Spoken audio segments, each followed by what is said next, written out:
the way, no? Si Louis Serrano D-Works nga pala. Guys, thank you so much, Louis, sa yung walang sawang pagsuporta. Siya po ang nanalo sa aking selfie. Ay, Louis Serrano, balik na daw. Sabay-sabay tayo magbalik tanaw kasamang toy collector na si Sir Louis Serrano. Good morning! Good morning po. Sir, good morning po. Sir, Kuya. Good morning po. Good morning dito po po. tayo.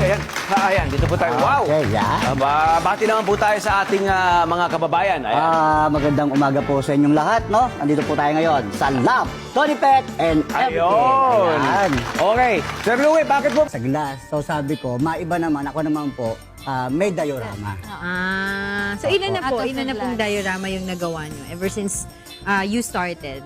Simula po noong 2014, siguro po may mga nasa... Tanong items na mayroon si Louie na makikita sa Caloocan. Ang dami na niyan, di ba? Pero wait till you see yung mga nakakahon pa. At actually, merong mga nasira na. Nabuti na lang. Taan po natin ang isang kolektor na si Louis Serrano.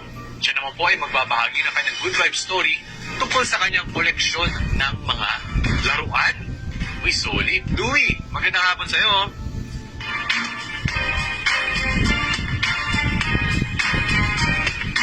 Yes, magandang hapon po, Sir Migs Bustos ng Teleradyo sa East 30. Yun. Hi, Sir Louis. Ganda ng excited ako makakwentuhan ka, Sir Louis. Tungkol saan po ba ang inyong mga koleksyon? Ano-ano po ba ito? Paano po ito nagsimula? Opo, Sir Louie, kasi busy ka at naisingit mo ang ating programa dito sa Jigo Live. Kamusta po kayo, Sir Louie? Ano ka? Gusto po ba? Ano nangyari? Okay naman po, kahit binabaka, awa ng Diyos. Lumilipas ang panahon, kabiyak ng ating gulitan, ang mga punot halaman, bakit kailangan lumisan panahon.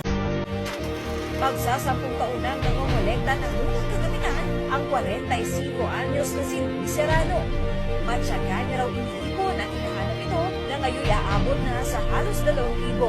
Diyan sa pakiramdam. Kaya hanggat maaari nga po, kanta ko naman ng mga bagay na nagamit ko noon. Sobrang proba kagad. Nahawakan ko yung laruan sa isang gamit para bumabalik yung lahat. Ang unang vintage toy ni Louis ang laruang robot na dati pinakita sa TV sa piso-piso media. Bata ka, sobrang hirap ko yun. Bigla ka makakita ako.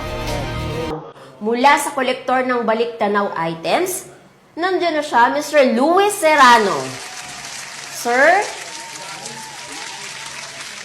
Hapon po, ma'am, sa ating mga Kaplas TV. Good afternoon po. Ayan, gwapong-gwapo si Sir. Ayan, pwede ba namin malaman ilang taon na po si Sir Louis? Ma'am, ako po'y 45 years old na po. Ay, parang 30s lang.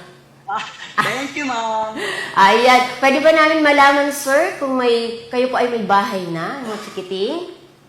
Yes po. Ako po'y may 2 anak, no po. Binabati ko na rin po ang aking may bahay, Mitch Serrano. Ang aking mga anak, Alex and Alia Serrano. Siyempre dito sa aming Barangay 63, Caloocan. Mga ka-childhood, kasama natin si Sir Louis Serrano, Balik Tanaw Collection. So,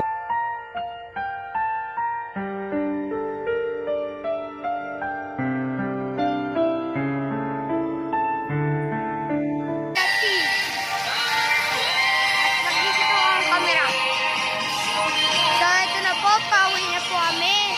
Mag-vlog po kami ng papa ko. Pangalan po, Louis Serrano. Kayang work. Siguro tatandaan nyo pa, no? Muli po, Louis Serrano, Balik Tanaw Item.